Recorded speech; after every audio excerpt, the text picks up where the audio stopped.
Bismillah. Assalamualaikum warahmatullahi wabarakatuh.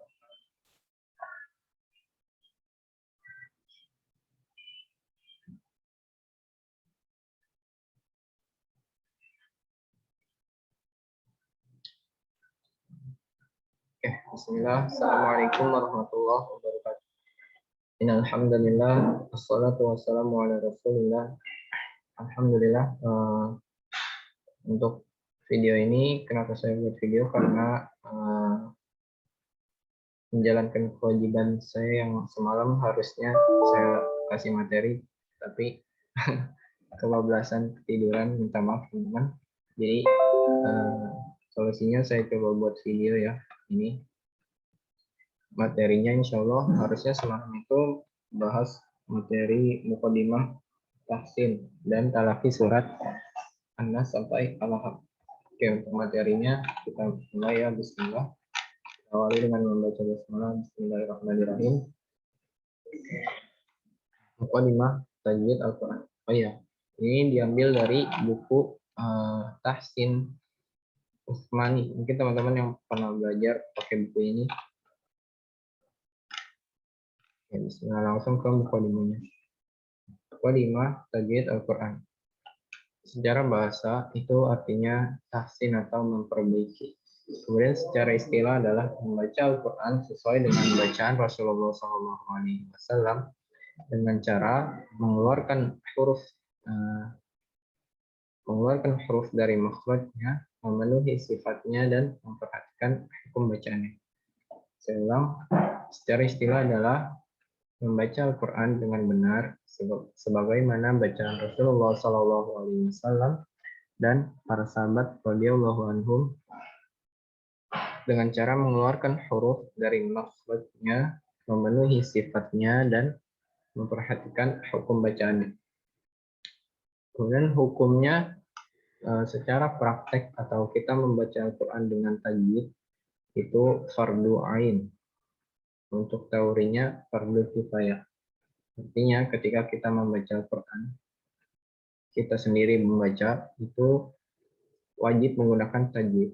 Kemudian walaupun kita tidak hafal teori hukum makhraj, sifat dan sebagainya, tetapi ketika prakteknya betul itu sudah memenuhi hukum fardu ainnya. Tapi alangkah lebih bagus ketika kita bagus prakteknya dan juga menguasai teorinya agar kita bisa mengajarkan ke teman-teman terdekat kita, ke murid-murid kita dan teman-teman nantinya, insya Allah.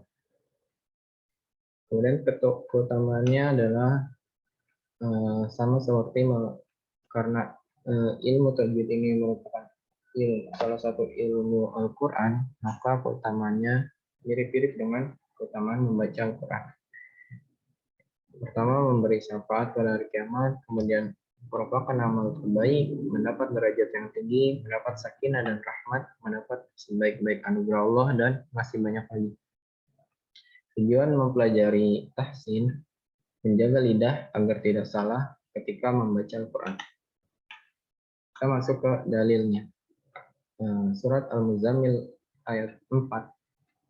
Warattilil Qur'ana tartila, bacalah Al-Quran dengan tartil. Kemudian Rasulullah SAW, zayyinul Qur'an bi aswatikum. Hiasilah Al-Quran dengan suara kalian. Kemudian para ulama salaf dan khalaf sepakat dengan wajibnya tajwid Al-Quran.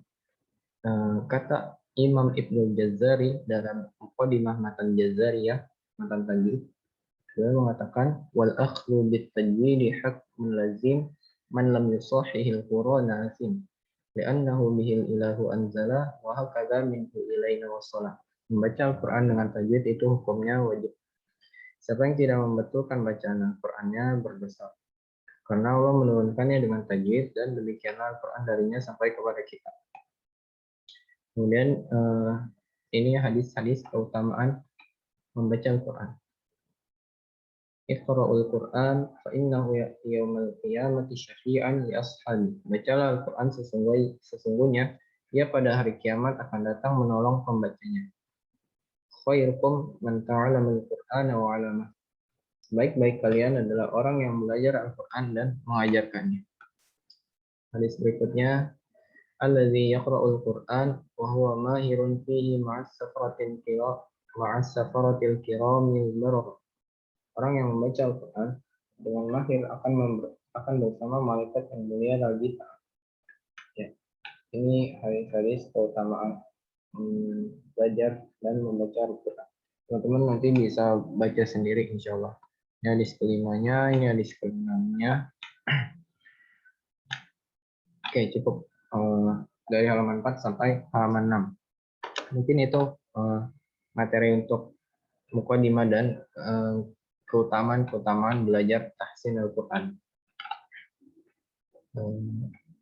Semoga kita bisa belajar bersama, bisa memperbaiki bacaan Quran kita insya Allah sesuai dengan ilmunya, dan semoga kita setelah bisa belajar tahsin kita coba menghafal insya Allah. Mungkin itu materi hari ini. Mohon maaf jika ada salah kata. Wallahu a'lam bishawab. Akhirul kalam. Assalamualaikum warahmatullahi wabarakatuh.